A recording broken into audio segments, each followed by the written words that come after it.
বান্দা গুনার পাহাড় বানিয়েছে। বান্দা যদি একবার তওবা করে 20 বছরের গুনাহ মাফ হয়ে যাবে। সেজন্য আমি সবার কাছে অনুরোধ রাখবো, অন্তত প্রত্যেক দিন ঘুমানোর আগে ওযু করে ঘুমাবে, ঘুম আসার আগে তওবা করবে। ঘুমের আগে কি করবেন? ওযু করবেন। ওযু করার পরে ঘুমানোর কাজকর্ম শেষ করে, সব কাজ শেষ করে ঘুমের আগে কি করবেন? প্রত্যেকদিন যদি তওবা একবার করতে পারেন, সারা জীবনে যদি 50 বার করার সুযোগ পান, একটা তওবা কবুল হয়ে গেলে সারা জীবনের গুনাহ মাফ মাফ মাফ হয়ে যাবে। কারণ আল্লাহর ওয়াদা, ইন্নাল্লাহা ইয়াগফিরুয যুনুবা জামিআ। শব্দটা মনোযোগ দিবেন, ইন্নাল্লাহা ইয়াগফিরুয যুনুবা জামিআ। বান্দা তওবা করবি একবার, আমি মাফ করে দিতে রাজি আছি সারা জীবনের গুনাহ। আচ্ছা, এতটুকু কথা যারা বুঝতে পেরেছেন তারা একবার বলি মারহাবা। আল্লাহ এই মহব্বতকে কবুল করুন। শয়তানের চ্যালেঞ্জ, আল্লাহর চ্যালেঞ্জ মনে থাকবে? বলেন না, মনে থাকবে? শয়তানের চ্যালেঞ্জ হচ্ছে আমি একা জাহান্নামে যাব না, তাদেরকে গুনাহ করে আমি জাহান্নামের সাথে নিয়ে যাব। আল্লাহর চ্যালেঞ্জ হচ্ছে আমার বান্দা যতই গুনাহ করুক, তওবা করলে আমি মাফ করে দিব, তওবা করলে মাফ করে দিব, তওবা করলে মাফ করে দিব। আচ্ছা, এই পৃথিবীতে সন্তান যদি চুরি করে, আপনার কি মনে হয় বাবা সন্তানকে আগের মতো আর ভালোবাসবে? ভাই বলেন না। চুরি করলে আর ভালোবাসবে? অবৈধ যদি প্রেম প্রীতি করে বিয়ের আগে, শুনলে সমাজ তাকে আর গ্রহণ করে? কিন্তু নবী রাহমাতুল লিল আলামিনের উম্মত হওয়ার কারণে আল্লাহ আমাদের মর্যাদা কতটুকু বাড়িয়ে দিয়ে দিয়েছেন দেখেন। রাসূল পাক সাল্লাল্লাহু আলাইহি ওয়াসাল্লাম নবীজি বলছেন, আত-তাইবু হাবিবুল্লাহ। নবীর উম্মত যারা, তারা বলেন সুবহানাল্লাহ। মুসা নবীর উম্মত কষ্ট করে সুবহানাল্লাহ বলার দরকার নাই। ঈসা নবীর উম্মত নিজের শক্তি নষ্ট করার দরকার নাই। নবী রাহমাতুল লিল আলামিনের উম্মত যারা আছেন তারা বুলন্দ আওয়াজে বলেন সুবহানাল্লাহ। নবী রাহমাতুল লিল আলামিন বলে, আত-তাইবু হাবিবুল্লাহ। ও দুনিয়াবাসী, অপরাধীকে কেউ জায়গা দেয় না। অপরাধীর মাত্রা বেড়ে গেলে আপনরা পর্যন্ত পরিচয় দিতে চায় না। অপরাধী যখন ধরা খেয়ে যায়, তখন আপনি যে বাবা মার সন্তানকে পরিচয় দিতে চায় না, বন্ধুরা পরিচয় দিতে চায় না। কিন্তু আমি নবী মুস্তাফার উম্মত হওয়ার কারণে আল্লাহ তোমাদেরকে এমন মর্যাদা দিয়েছেন, গুনাহ যদি করে মন থেকে তওবাতুন নসুহা করতে পারো, রবের দরবারে যদি তওবা কবুল হয়, তোমরা তওবা করার কারণে আল্লাহর প্রিয় বন্ধু হয়ে যাবে।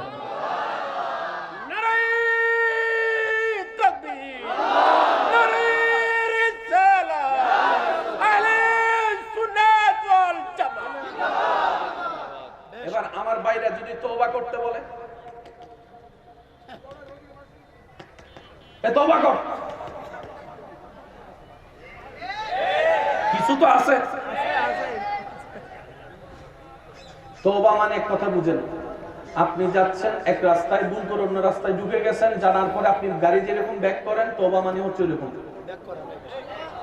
আপনার রাস্তা হচ্ছে জান্নাতের রাস্তা, চলে গিয়েছেন জাহান্নামের রাস্তায়। 3 মাইল যাওয়ার পরে বুঝতে পারেন আমার রাস্তা তো ভুল মনে হয়, কেমন জানি গুগল ম্যাপে ভুল দেখাইতেছে। একজনকে জিজ্ঞেস করেন, ভাই আমি যাইতেছি জান্নাতে, আপনি তো জাহান্নামের রাস্তায় চলে আসছেন, এটাই দিকে না,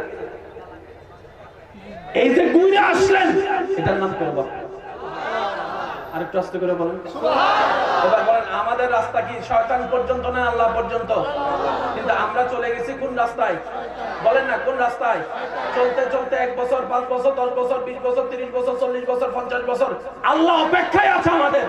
আমার বান্দা আসবে, আমার বান্দা আসবে। সুবহানাল্লাহ, একটু জোরে বলেন না। আমার বান্দা আসবে, আমার বান্দা আসবে। ফেরেশতা বলে, আল্লাহ 40টা বছর, 50টা বছর তোমার জমিনে থেকেছে, শয়তানের পথে চলেছে, তোমার রিজিক খেয়েছে, শয়তানকে খুশি করেছে, তোমার দেওয়া নিঃশ্বাস ব্যবহার করে শয়তানের আদেশ মান্য করেছে। 50 বছর পার হয়েছে, এখনো তুমি তাদের অপেক্ষা করছো, এখনো তুমি তাদের জন্য অপেক্ষা করছো। রব বলে যে, করবো না তো করবো না, কি করব বল? আসমানকে তো আমি আদেশ দিয়ে বানিয়েছি, মানুষকে তো আমি বিয়া দাইয়া আদর করে বানিয়েছি, ভালোবেসে বানিয়েছি। আরে মাকে দেখোস না, যখন সন্তান কোনো ভুল করে বাবারা রাগ করে বলে আমার ঘর থেকে বের হয়ে যা, আজকে তোর ভাত বন্ধ, আজকে 2 বেলা তোর ভাত বন্ধ, বাবা বলে, তখনও মা নিজের সংসারের কথা চিন্তা না করে তখন সন্তানকে রাতে 3টা বাজে দরজা খুলে ঘরে ঢোকার ব্যবস্থা করে দেয়, ঘরে ঢোকার ব্যবস্থা করে দেয়। অনেক সময় বাপ যদি রাগে করে শয়তান সন্তানকে মারতে চায়, নিজের মা এসে ওই সন্তানের পিঠের উপরে নিজের পিঠটা দিয়ে দেয়, বাবার সমস্ত আঘাতগুলো মায়ের পিঠের মধ্যে পড়ে। এবার সন্তান জিজ্ঞেস করে, মা এত মায়া করস কেন, তুই আমাকে এত ভালোবাসিস কেন? তখন মা বলে, বাসবো না, 9 মাস রেখেছি, 10 মাস রেখেছি, 10 মাস রেখেছি, 10 মাস রেখেছি, সুবহানাল্লাহ বলি না, 10 মাস আমার এই জায়গায় তোকে রেখেছি, এই জায়গায় রেখেছি, আমার রক্ত দিয়ে তোর শরীরের রক্ত হয়েছে, আমার ক্যালসিয়াম দিয়ে তোর শরীরের গঠন হয়েছে।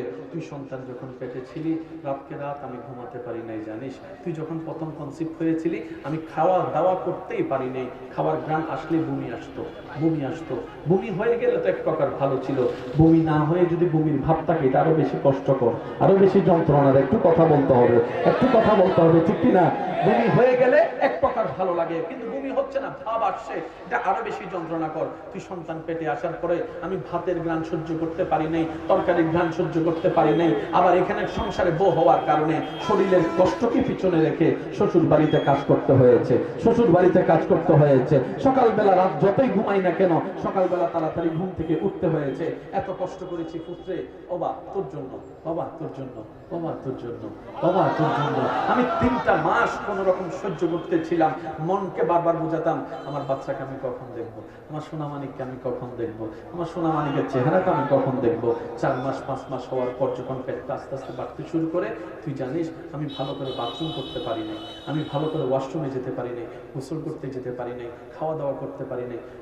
সন্তানরে 10টা মাস দিনে রাতে হাজার কষ্ট আপন করে নিয়েছি শুধু তোর জন্য, শুধু তোর জন্য। লাস্ট পর্যায়ে ডাক্তার চেক আপ করে এমন পর্যায়ে হয়ে গিয়েছে, আমার শরীরে রক্ত শূন্যতা বেড়ে গিয়েছে, এমন পর্যায়ে ডাক্তারে বলে, এমন পরিস্থিতিতে আমরা 2 জনকে একসাথে বাঁচাতে পারবো না, হয়তো মাকে বাঁচাতে পারবো, না হয় বাচ্চাকে বাঁচাতে পারবো। বাচ্চা বাঁচাতে গেলে মা মারা যাবে, মাকে বাঁচাতে গেলে বাচ্চা মারা যাবে।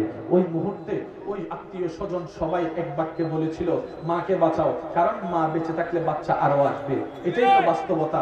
স্বামীও বলে আমার বউকে বাঁচাও, শ্বশুর শাশুড়ি বলে আমার বৌমাকে বাঁচাও, আমার মা বাবা বলে আমার মেয়েকে বাঁচাও, আমার ভাই বলে আমার বোনকে বাঁচাও, সবাই বলে আমাকে বাঁচাতে।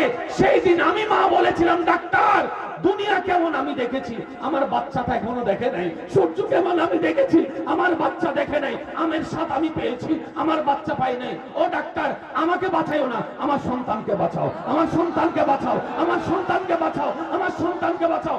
আল্লাহ পাক বলে, শুধু 9 মাস পেটে রাখার কারণে সন্তানের প্রতি মার যদি এত মায়া হয়, এত ভালোবাসা হয়, ওই সন্তানকে বান্দাকে তো আমি আল্লাহ নিজে বানিয়েছি, নিজে বানিয়েছি।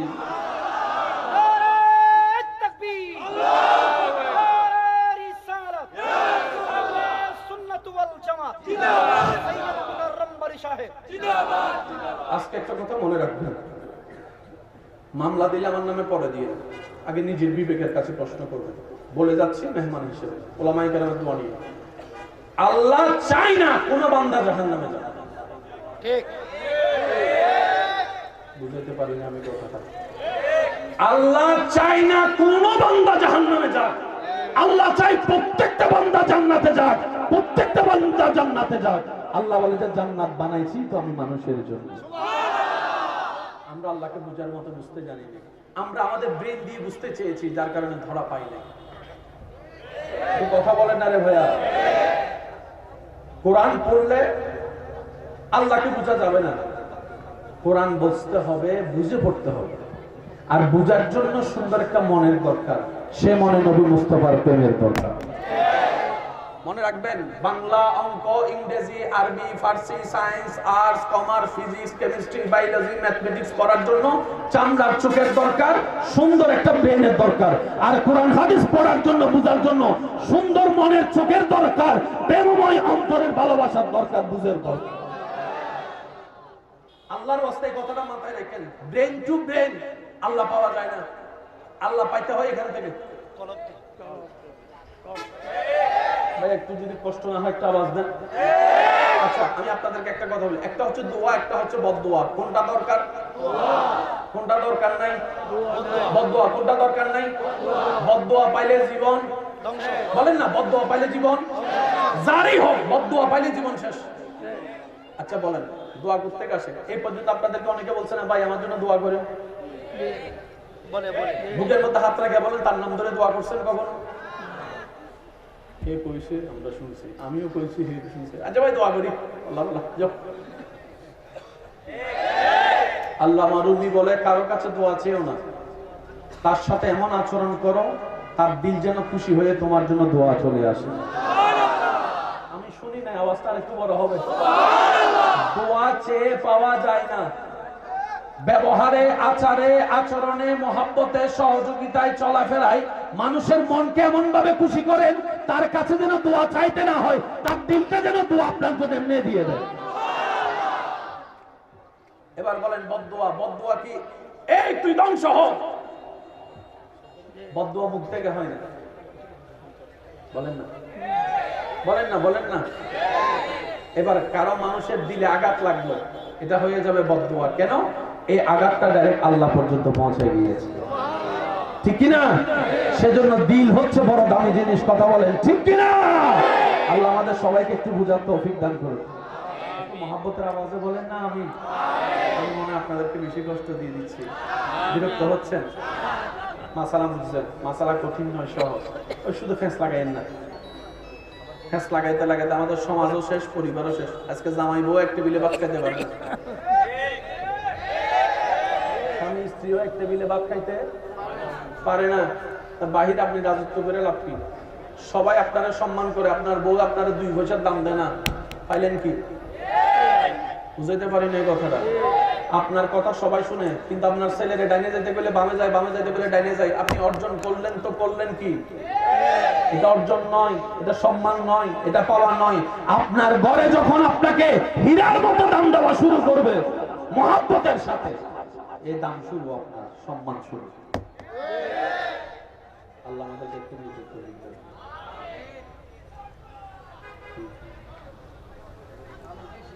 হ্যাঁ, কি কোনো সমস্যা? না, সমস্যা নাই। রাস্তা ব্লক হয়ে গেছে। আল্লাহ এতগুলো মানুষ কোথা থেকে আসলো? আল্লাহ এই মহব্বতকে কবুল আর মঞ্জুর করুন। বলেন, বলেন, আল্লাহ সবাইকে কোথায় দেখতে চায়? বলেন না, বলেন, আল্লাহ সবাইকে কোথায় দেখতে চায়? জান্নাতে। আর আমরা জান্নাত খুঁজি। আশেক কি মনোযোগ আছে? তাহলে 2-4টা কথা বলি আপনাদের জন্য। ওলামায়ে কেরাম আমাকে একটু দোয়া দিবেন। আপনার রবের সৃষ্টিতে যত সৃষ্টি আছে সবচেয়ে দামি সৃষ্টির নাম? বলেন, বলেন। আমি সবার মুখে শুনতে চাই। আশরাফুল। আপনার আমার যোগ্যতা থাক না থাক, কোয়ালিটি থাক না থাক, আল্লাহ বলছেন আমার বান্দা 1 নাম্বার, তার মানে উনি এক।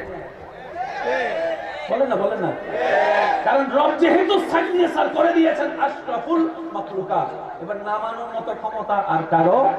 আর আপনারা জানেন সুপ্রিম কোর্ট থেকে যখন কোনো রায় পাস হয়, ডিস্ট্রিক্ট কোর্টে সেখানে কিছু করতে পারে না। আল্লাহ আমাদেরকে বুঝার তৌফিক দান করুন।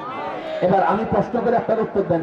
আল্লাহর সৃষ্টিতে আসমান, জমিন, আরশ, কুরসি, লৌহ, কলম, জান্নাত, জাহান্নাম, জিন, ফেরেশতা, মানব জাতি যত যা আছে, সবচেয়ে শ্রেষ্ঠ সৃষ্টি? সবাই বলেন সবচেয়ে দামি সৃষ্টি? রোল নাম্বার 1 বলেন, রোল নাম্বার 1। তাহলে আপনার রোল নাম্বার যদি 1 হয়, ফেরেশতা রোল নাম্বার 2, জান্নাতের রোল নাম্বার 3। সবাই বলেন আপনার রোল নাম্বার 1, ফেরেশতা রোল নাম্বার 2, আপনার জান্নাতের রোল নাম্বার 3। তা আপনি 1 হয়ে 3 খুঁজেন কেন?